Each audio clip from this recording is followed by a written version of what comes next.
a palavra do Senhor lá no Antigo Testamento, no livro de Josué, no capítulo 3. Josué, no capítulo 3.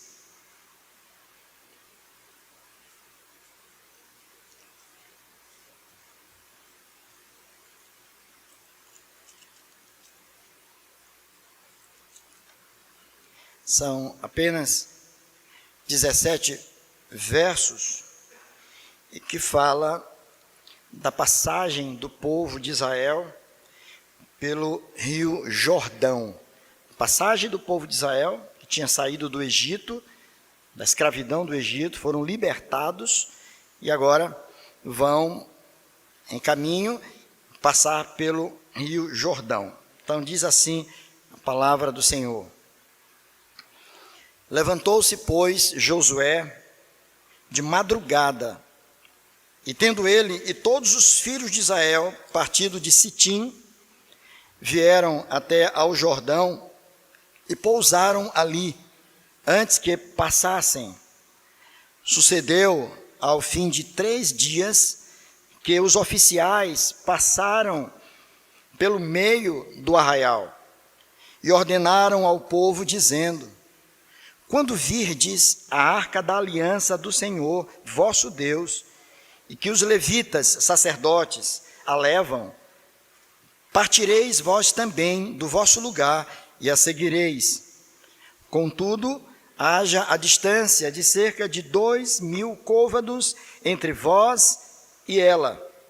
Não vos chegueis a ela, para que conheçais o caminho pelo qual haveis de ir, visto que por tal caminho nunca passastes antes. Disse Josué ao povo: santificai-vos, porque amanhã o Senhor fará maravilhas no meio de vós. E também falou aos sacerdotes, dizendo: levantai a arca da aliança e passai adiante do povo. Levantaram, pois, a arca da aliança e foram andando adiante do povo. Então disse o Senhor a Josué: hoje começarei a engrandecer-te perante os olhos de todo Israel, para que saibam que, como fui com Moisés, assim serei contigo. Tu, pois, ordenarás aos sacerdotes que levam a arca da aliança, dizendo: ao chegardes à borda das águas do Jordão, parareis ali. Então disse Josué aos filhos de Israel: chegai-vos para cá e ouvi as palavras do Senhor vosso Deus. Disse mais Josué: nisto conhecereis que o Deus vivo está no meio de vós, e que de todo lançará de diante de vós os cananeus, os heteus, os heveus, os ferezeus, os girgazeus, os amorreus e os jebuseus. Eis que a arca da aliança do Senhor de toda a terra passa o Jordão diante de vós. Tomai, pois, agora 12 homens das tribos de Israel, um de cada tribo, porque há de acontecer que assim que as plantas dos pés dos sacerdotes que levam a arca do Senhor, o Senhor de toda a terra, pousem nas águas do Jordão, serão elas cortadas, a saber, as que vêm de cima, e se amontoarão. Tendo partido o povo das suas tendas para passar o Jordão, levando os sacerdotes a arca da aliança diante do povo, e quando os que levavam a arca chegaram até o Jordão, e os seus pés se molharam na borda das águas, porque o Jordão transbordava sobre todas as suas ribanceiras todos os dias da sega. Pararam-se as águas que vinham de cima, levantaram-se no montão, muito longe da cidade de Adã, que fica ao lado de Sartã, e as que desciam ao mar da Arabá, que é o mar salgado, foram de todo cortadas. Então passou o povo defronte de Jericó. Porém, os sacerdotes que levavam a arca da aliança do Senhor pararam firmes no meio do Jordão, e todo o Israel passou a pé enxuto, atravessando o Jordão. Vamos orar? Senhor bondoso Deus, nosso Pai querido, nós louvamos o Teu nome pela bênção de termos a Tua palavra aberta diante dos nossos olhos, Senhor. E sabemos que é por ela, através do Teu Espírito Santo, que o Senhor tem falado aos nossos corações, que o Senhor tem sustentado a nossa fé, que o Senhor tem renovado o nosso ânimo, que o Senhor tem moldado o nosso caráter, e através dela, Senhor, que o Senhor tem nos ajudado na nossa caminhada. Por isso nós te pedimos, Senhor, que em nome de Jesus, Teu Filho amado, Tu te compadeças de nós, Tu te apiedes de nós, e que assim o Senhor fale aos nossos corações, ó Deus. Que a Tua igreja seja edificada, e que sobretudo o Teu nome seja exaltado. Em nome de Jesus e para a glória de Jesus. Amém. Queridos irmãos, não são poucos os líderes hoje, não só no Brasil, líderes cristãos, como em todo o mundo, que têm se preocupado com o avanço da igreja cristã, com a marcha da igreja cristã. Em alguns lugares, a despeito das suas dificuldades, das hostilidades impostas ao povo de Deus, a igreja tem crescido, mesmo ao preço do martírio, do sacrifício, da morte de muitos irmãos nossos na fé. Mas a igreja, ela prevalece, ela tem crescido, ela tem se expandido, e muitas vidas, sem dúvida, têm sido alcançadas por Deus, e os propósitos eternos do Senhor têm se concretizado. Em outros lugares, contudo, a despeito também, até mesmo da intenção de ver a igreja do Senhor crescendo, mas, lamentavelmente, esse crescimento não tem acontecido como de fato se planeja ou se espera. E aí, são muitos os fatores que levam a isso. Talvez tão somente um desejo, uma ansiedade de ver a igreja despontando, crescendo, mas se com isso se venha fazer uma reflexão mais aprofundada do que significa, de fato, o crescimento da igreja do Senhor e do êxito da sua própria marcha enquanto povo de Deus sobre a face da terra. E no que diz respeito à questão do crescimento numérico da igreja, duas posturas que são diametralmente opostas, elas ficam muito nítidas. Uma é o que nós chamaríamos de numerofobia. Numerofobia são pessoas que têm medo de números, medo de quantidade de pessoas, e que não consideram o acentuado crescimento numérico da igreja. E muitos até injustamente associam isto a algum fator que não seja propriamente bíblico. É bem verdade que isso vem acontecendo, especialmente no Brasil, comunidades ou lugares ou determinadas denominações que nós até temos dificuldade de reconhecer como de fato cristãs, vêm tendo um crescimento numérico significativo. Mas isso não justifica o fato de, aqui do outro lado, termos medo do crescimento numérico. Muito pelo contrário, devemos nos alegrar com o crescimento. Como é bom ver a igreja cheia, como é bom ver pessoas chegando para estar conosco na igreja, como é bom vermos irmãos que nos visitam, que têm encontrado aqui um local próprio para o exercício da sua fé e para a sua prática devocional. Mas do outro lado está a numerolatria, que é o oposto disso. São pessoas que necessariamente passam a entender que uma igreja está necessariamente bem quando há nela um número muito grande de pessoas, não é? Sem critério algum, sem cuidado algum, pessoas passam a se tornarem membros de comunidade, os números vão crescendo e alguns apontam, está vendo como a igreja está bem? Olha a quantidade de pessoas que está, a igreja se alastra, cresce, se estende, mas muito rasa muitas vezes, sem pessoas que mantenham o compromisso verdadeiro com os princípios do Evangelho de Cristo Jesus. O fato é que a igreja do Senhor, ela continua avançando, que o povo de Deus continua avançando na sua marcha, querendo alguns ou não, mas cumprindo o papel já determinado pelo próprio Deus. O que nós temos aqui, irmãos, não é propriamente ou simplesmente a narrativa de um fato histórico. Claro que o texto que nós lemos trata-se da narrativa de um fato, não de um boato, isto é, de algo que verdadeiramente aconteceu. O povo judeu, o povo hebreu, que estava no Egito sofrendo muito, clama a Deus, pede a Deus por libertação. Deus ouve, como sempre o faz. Deus, ele é bondoso, Deus é generoso, Deus ouve o clamor dos seus filhos. Por isso precisamos continuar orando, clamando a Deus, até mesmo por situações aos nossos olhos impossíveis de serem revertidas, mas precisamos orar. E aquele povo orou, clamou ao Senhor, e Deus levantou um libertador, Moisés. E Deus tira aquele povo do Egito de forma extraordinária, de forma espetacular. Aquele povo sai de lá e eles começam uma caminhada, atravessam um deserto, 40 anos vagando pelo deserto.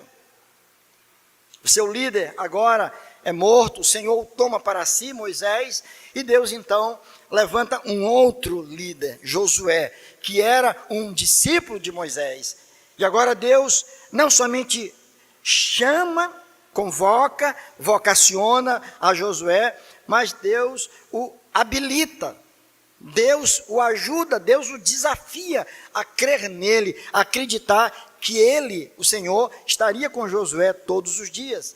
E agora, Josué, que no início estava assustado com a atribuição que foi dada a ele, ele começa então o exercício do seu ministério, para cumprir a sua missão, que era fazer com que aquele povo, que estava ainda naquela região do deserto, para que pudesse chegar até a terra prometida. Deus havia prometido um local definitivo para aquela gente, para o seu povo. A vontade de Deus era que o povo não ficasse ali, se acabasse naquela região, mas que entrasse na terra prometida. Mas até chegar lá, muitos obstáculos seriam enfrentados. Muitos obstáculos, dentre eles o Rio Jordão, que estava ali pela frente, em dias de cheia, as águas estavam muito altas, o povo não podia atravessar, e agora Josué, diante da missão que tinha, encontrou pela frente um obstáculo, e o texto começa dizendo então, que tendo, pois, todo o povo passado o Jordão, falou o Senhor a Josué, dizendo, aliás, isso é o capítulo 4, o capítulo 3 começa dizendo, levantou-se, pois, Josué de madrugada, e tendo ele e todos os filhos de Israel, partido de Sitim distava algo em torno de 16 quilômetros do Rio Jordão, eles estavam a 16 quilômetros do grande obstáculo que eles haveriam de encontrar. Então, o que você vai encontrar aqui, nessa passagem, é uma narrativa, é uma história, de fato, contada, com detalhes, inclusive, de como tudo aconteceu. Bem, nós podemos olhar para esse texto e achar que ele é muito bonito, ele é muito significativo, de que ele fala do povo, de Deus, de que ele fala do Deus que conduzia aquele povo, de que ele fala dos líderes que Deus levanta, de que Deus fala aqui do seu grande poder ao permitir que aquele povo passasse pelo rio a pé enxuto. E a história, ela termina de forma exitosa. A jornada do povo naquele período, sob a liderança de Josué, foi uma jornada exitosa. Por quê? Porque ele ultrapassou um obstáculo e estava conduzindo o povo de Deus para o lugar que Deus havia determinado. Você diz, muito bem, até aí, olha, 10, está tudo bem. Mas isso aconteceu há tanto tempo atrás. E o que isso tem a ver com a minha vida hoje? O que isso tem que a ver com a minha história? O que isso tem que a ver com a igreja de Deus no mundo, na sua caminhada?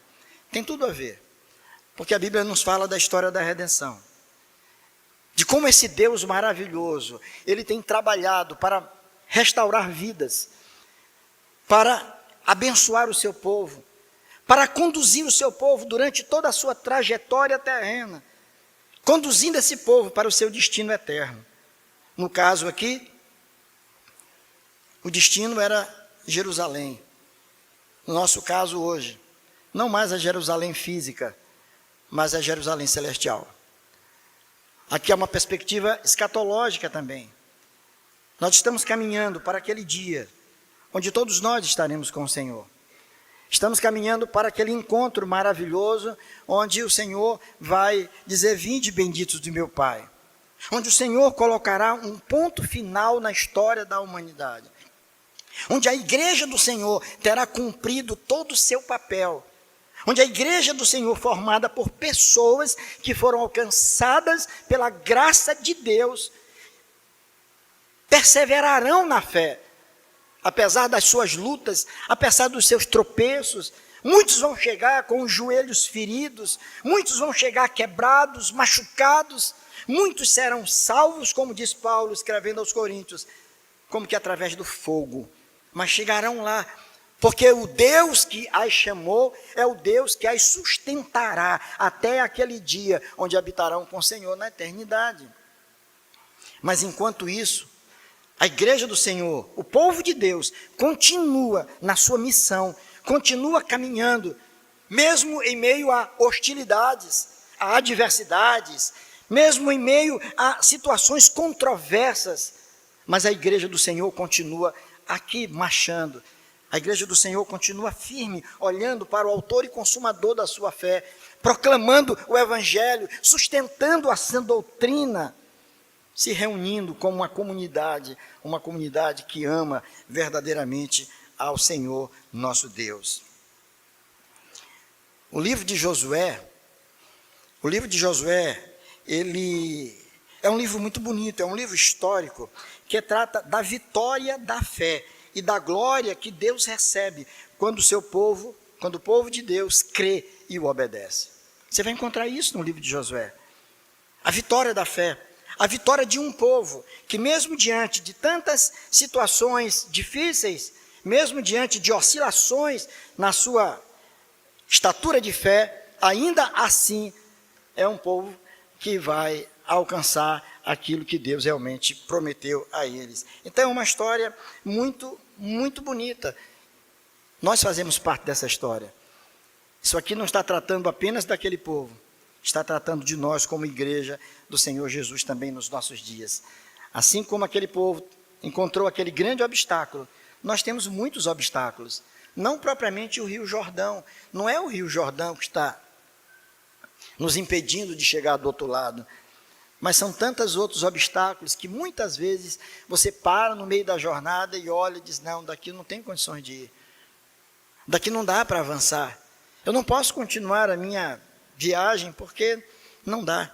Fico imaginando que nesse período de chuva, como está sendo difícil chegar aos lugares que a gente quer. Essa semana ainda, de manhã, depois de deixar a Abigail na escola, eu encontrei lá na avenida Arthur Carvalho, General Arthur Carvalho, eu até fotografei, a avenida parecia um rio verdadeiro. Eu disse: não vou conseguir chegar em casa, não vou conseguir retornar, porque a coisa estava feia. Eu estava olhando na frente, os carros parados, e eu digo: meu pai, e agora? Como é que eu vou fazer? Não é? Mas eu consegui chegar, graças a Deus, devagar, a gente foi e conseguiu chegar. Quantos obstáculos nós não encontramos pelo caminho?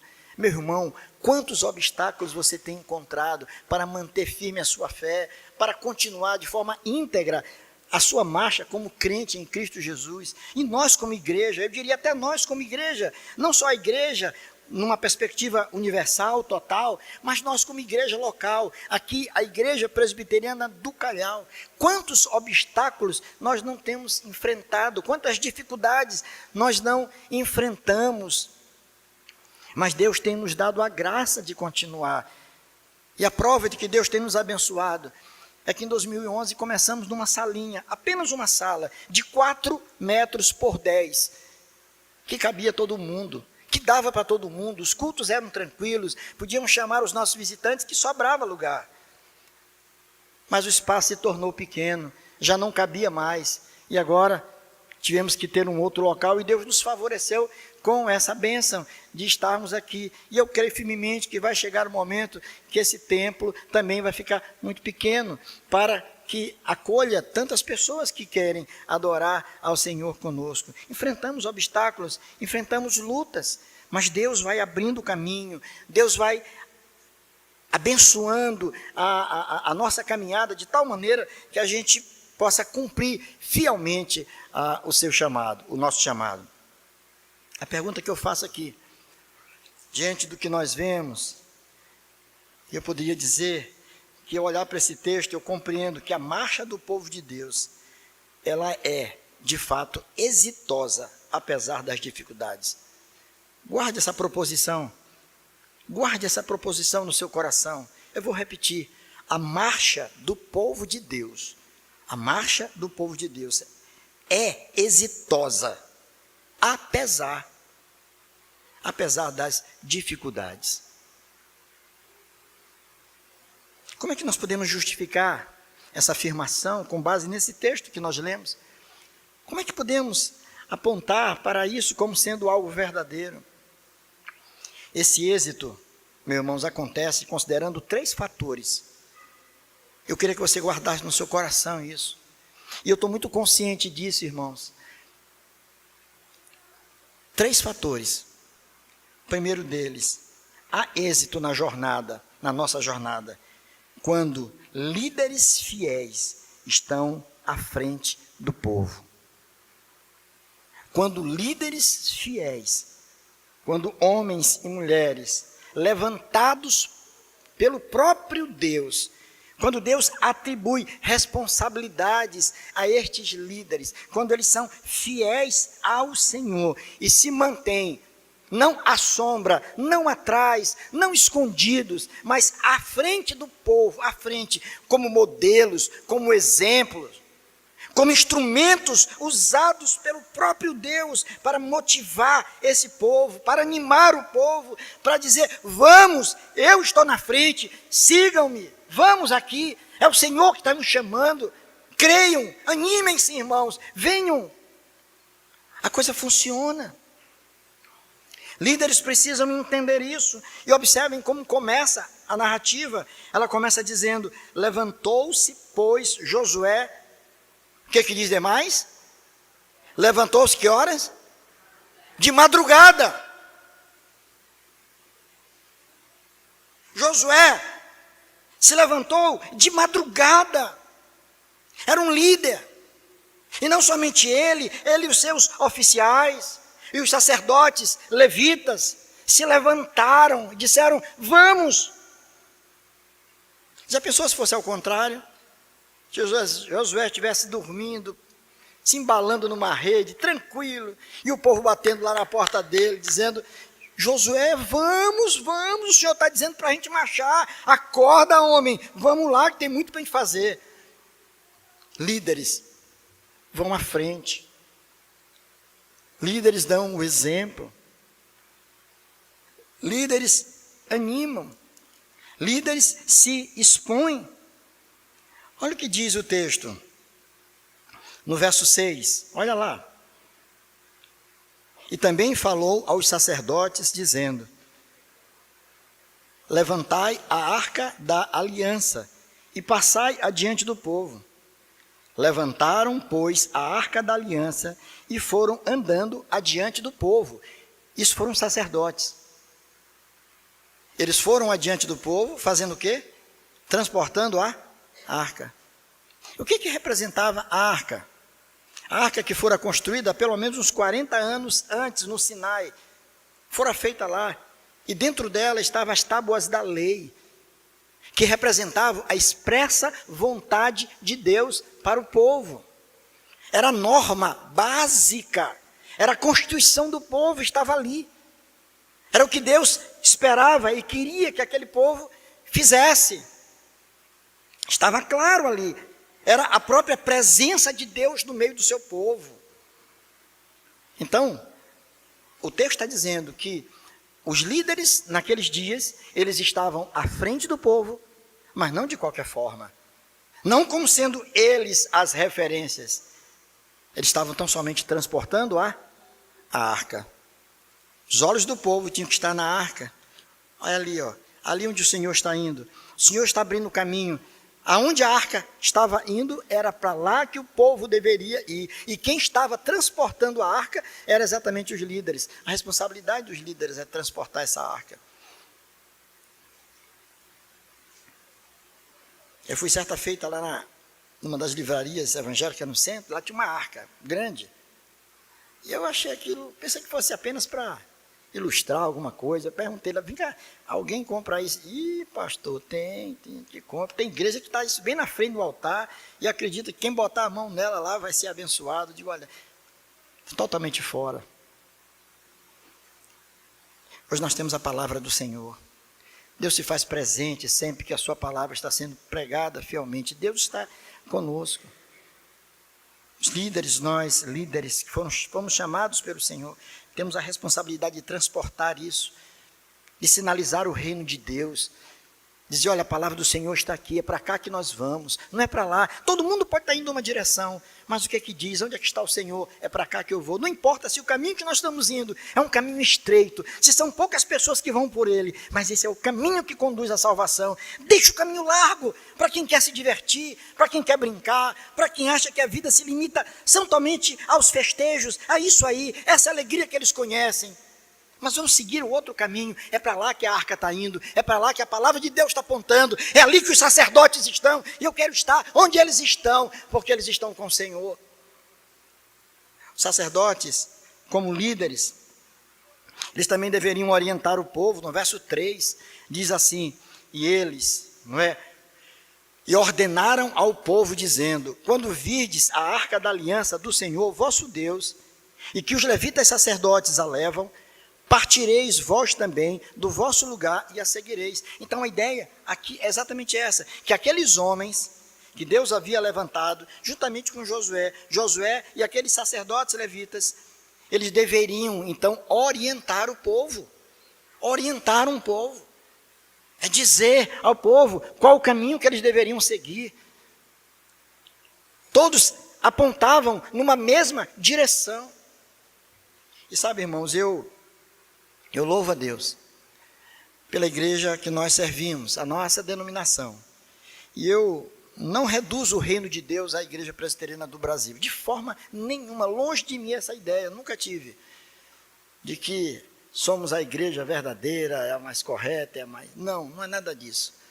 Temos tantas outras igrejas evangélicas com placas diferentes da nossa, mas que são fiéis ao Senhor, de gente piedosa, que está servindo a Deus, proclamando o Evangelho, vidas estão sendo restauradas ali também. Mas eu posso dizer, nossa igreja tem zelado muito por isso, pela palavra, pela doutrina. Nós temos aí no Brasil, espalhado pelo Brasil, um corpo de pastores, presbíteros, homens de Deus, que estão servindo como modelos do rebanho. Homens que têm esse compromisso de orientar o povo, de instruir o povo, pregando, ensinando, aconselhando, mostrando às pessoas, através das suas próprias vidas, como deve se viver, como que a igreja pode marchar, como que a igreja deve andar, como nós devemos ser, em todos os lugares, no culto, em casa, no relacionamento com a família, no trabalho, em todos os lugares. São homens que Deus tem levantado. Isso é uma característica própria da nossa própria denominação, que funciona assim, por conta até do nosso governo presbiterial. São presbíteros que são eleitos pela igreja, juntamente com seus pastores, que governam, que dirigem, que aconselham, que orientam. Temos essa responsabilidade. E eu louvo a Deus, não só pela nossa igreja, denominação, mas pela igreja, a nossa igreja local, a Igreja Presbiteriana do Calhau, com um corpo de homens presbíteros que eu posso testemunhar aos irmãos e dizer que são homens de fato zelosos da palavra e que têm esse compromisso muito grande com a orientação correta do povo de Deus. Graças a Deus, porque esta igreja não é uma igreja onde, uma igreja episcopal, por exemplo, num modelo de governo episcopal, onde o bispo tem a última palavra e manda em tudo e a coisa acontece como ele quer, de forma nenhuma. O pastor da igreja é respeitado, é amado, e eu me sinto assim, mas compartilha com seus irmãos, ouve conselhos, aconselha, trabalha junto e a igreja caminha. Porque o objetivo é preparar a igreja para o cumprimento da sua missão, enquanto estiver aqui marchando. A igreja caminha assim, e precisa caminhar com segurança, orientando corretamente os seus membros. Então, uma igreja, para ter êxito na sua jornada, na sua marcha, ela precisa ter líderes fiéis, e que estejam à frente do rebanho, à frente, conduzindo o povo, nunca escondidos, nunca à margem, muito pelo contrário, à frente, se expondo, dizendo é por aqui, nós vamos na frente. O Rio Jordão se abriu, o texto termina dizendo que todo o povo passou, enquanto os sacerdotes permaneceram como? Firmes no lugar onde estavam. Eles poderiam dizer, bem, peraí, esse negócio aqui vai fechar, essas águas aqui vão fechar, eu vou tratar de correr também. Eu vou sair fora, porque se de repente a porta fecha antes, eu não quero ficar aqui, não vou me atolar nessa lama. Mas ficaram firmes lá, esperando todo o povo passar, para que eles pudessem depois então passar. Como é que não? Como é que não dá certo uma igreja assim?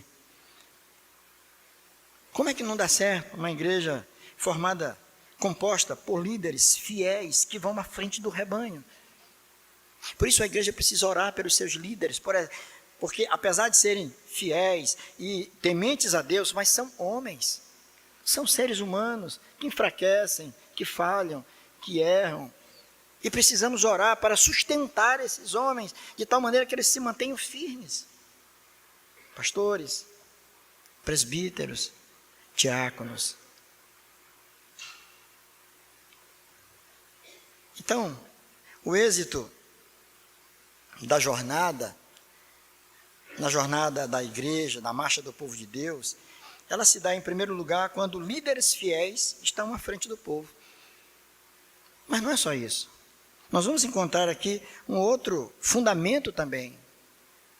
Essa marcha, ela se torna exitosa também quando o povo submisso obedece ao Senhor e respeita os seus líderes. Quando esse povo, ele é submisso ao Senhor. É interessante, no verso 5, o texto diz assim, disse Josué ao povo, olha qual foi a orientação do líder de Josué ao povo, santificai-vos, porque amanhã o Senhor fará maravilhas no meio de vós. Santificai-vos, isto é, mudem os trajes limpos, essa era a ideia aqui, trajes limpos.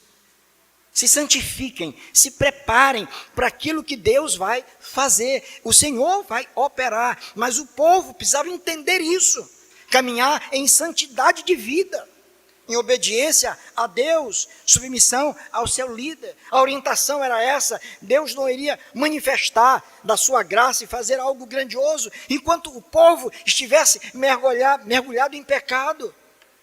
Por mais que os líderes sejam fiéis, mas se o povo não se submete ao Senhor, nada acontece.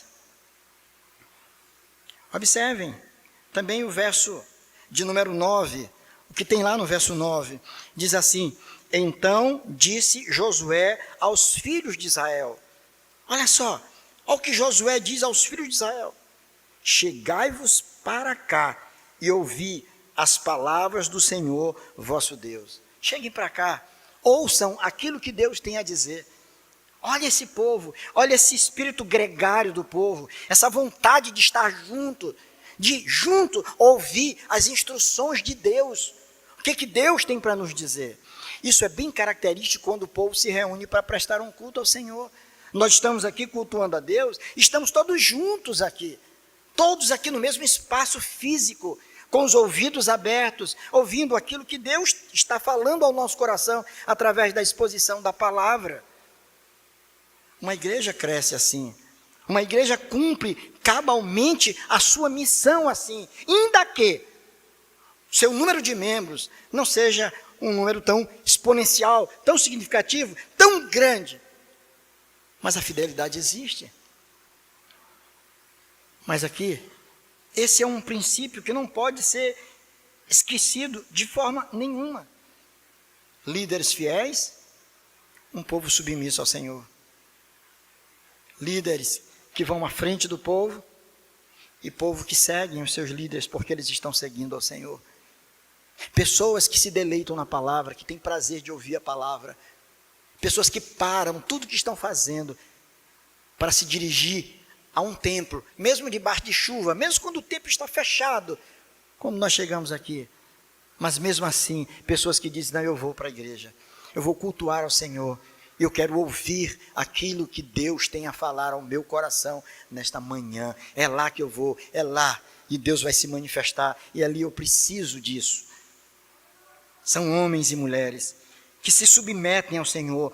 Uma igreja caminha muito mais rapidamente e ela cumpre fielmente a sua missão, quando de um lado os seus líderes são fiéis e de outro o povo se torna submisso a Deus. Poderia terminar bem aqui, dizer, meus irmãos, que Deus nos abençoe. Mas isso não é tudo. Ficou por último aquilo que eu julgo que é o mais importante. Um outro fundamento. Fundamento que vai sustentar exatamente essa marcha da igreja. Fidelidade dos líderes, submissão do povo. E o terceiro, o agir inconfundível e poderoso do Deus eterno. O agir poderoso, inconfundível de um Deus bondoso. Um Deus que nos ama. Um Deus que nos resgatou do império das trevas para nos conduzir à sua presença, tendo que sacrificar o seu próprio filho, despejar sobre a cabeça do seu filho toda a ira que era para ser jogada sobre nós, para nos libertar do peso de culpa e do pecado, para nos conduzir à vida eterna. Estamos marchando, tendo um Deus poderoso que cuida de nós. Verso 5, mais uma vez, diz assim: disse Josué ao povo, santificai-vos, porque amanhã, olha só, olha a palavra dele aí, ó, porque amanhã, o Senhor fará o quê? Maravilhas no meio de vós. Ele não disse, irmãos, exatamente o que ia acontecer, e eu acredito que nem Josué sabia o que ia acontecer. Ele só disse que o Senhor faria maravilhas no meio dele, maravilhas. Que maravilhas foi essa, irmãos? O Rio Jordão, num tempo improvável para que alguém pudesse atravessar, ele seca de tal maneira, ele abre um caminho, ele abre como o Mar Vermelho abriu, para que o povo pudesse passar a pé enxuto. Isso é algo extraordinariamente belo. Isso somente Deus podia fazer. Se de um lado precisamos ter líderes fiéis, se de outro lado precisamos nos submeter à palavra de Deus, às ordens de Deus, em terceiro lugar, precisamos crer que esse Deus poderoso, que nos juntou e fez de nós um povo e uma igreja, é esse Deus que abre o caminho, é esse Deus que está conosco, é esse Deus que abençoa de tal maneira que a gente pode descansar nele. Por mais difícil que esteja a situação, por mais altos que sejam os obstáculos, que mais fundos sejam os vales, por mais sombrio e nebuloso que esteja o nosso caminho, mas Deus abre o caminho para que a igreja do Senhor possa passar, para que os seus filhos possam passar. Ele faz isso. Ele é poderoso. Como é que não prospera? Como é que o povo não caminha em segurança? Como é que a igreja não se torna uma igreja exitosa quando essas coisas estão acontecendo?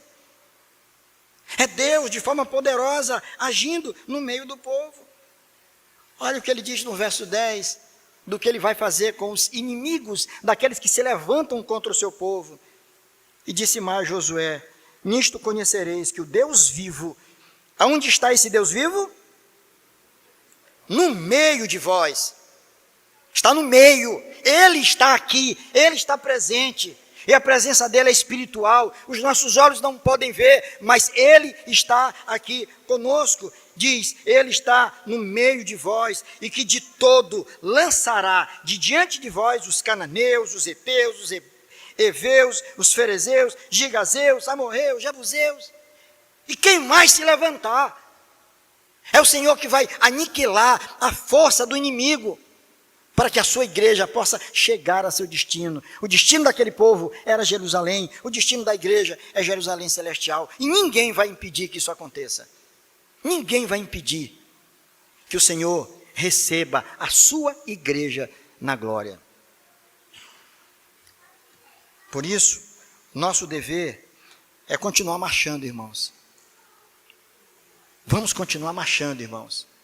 Marchando com fé, com consciência, com fidelidade, com firmeza, sabendo que nós não estamos sozinhos. É um grande desafio ser igreja, num contexto cultural como o que nós vivemos hoje, num contexto político tão desordenado como nós estamos vivendo hoje, desordenado, onde coisas absurdas estão acontecendo. O cenário agora do carnaval demonstrou isso de forma tão patente, tão clara. A imoralidade, a promiscuidade, a chacota que fizeram com o nome do nosso Redentor. Brincadeira. Isso é revoltante, é entristecedor. Mas a despeito de tudo isso, de toda a tentativa de desacreditar na igreja, a igreja continua marchando. Está rolando aí na internet um vídeo, lamentável isso, de uma briga de crentes na porta de uma igreja. Não sei se vocês chegaram a ver. Numa determinada denominação, onde o povo estava brigando lá, uma situação qualquer, pela posse do templo, eu acho, alguma coisa, irmãos se engalfinhando, puxando um ao outro, e isso tudo filmado e jogado na mídia, para tentar desacreditar a igreja. Uma vergonha. E vergonhas acontecem, porque a igreja é formada por seres humanos. Mas mesmo, a despeito de tudo isso, a igreja do Senhor continua firme, marchando firme, com fé, olhando para frente, para o autor e consumador da nossa fé. Porque o destino que nos espera foi aquele que o Senhor preparou para todos aqueles que o amam. Portanto, meus irmãos queridos, a marcha do povo de Deus, sem dúvida alguma, é uma marcha exitosa. E todos nós estamos aqui para servir o Senhor, para trabalhar. Não desanime, meu irmão. Estão tentando te desanimar. As circunstâncias estão te provando, estão te abatendo, estão te entristecendo. Mas não desista não. Confia em Deus. Olhe para frente. Somos uma igreja. Deus tem muito a fazer através desta comunidade. Eu me refiro até a esta comunidade também, como parte da comunidade do povo de Deus espalhada pelo mundo todo. Nós não temos responsabilidade sobre o que acontece nos outros lugares, mas aqui. Que Deus nos mantenha firmes, fiéis, animados, servindo ao Senhor. Que não falte ânimo em nenhum de nós de vir para a igreja. Não fique em casa, irmãos. Não fique pensando, hoje que eu não vou. Não, eu já fui domingo, já fui de manhã. Deixa para lá. Não, irmãos. Lute contra o seu cansaço. Lute contra a sua preguiça. Com a sua indiferença, lute e diga, não, eu quero estar no meio do povo de Deus, eu quero estar adorando o meu Senhor, porque nós temos uma responsabilidade, como testemunho vivo de uma igreja viva, que está marchando, e marcha para a glória de Deus. Que Deus, em Cristo Jesus, a todos abençoe. Amém.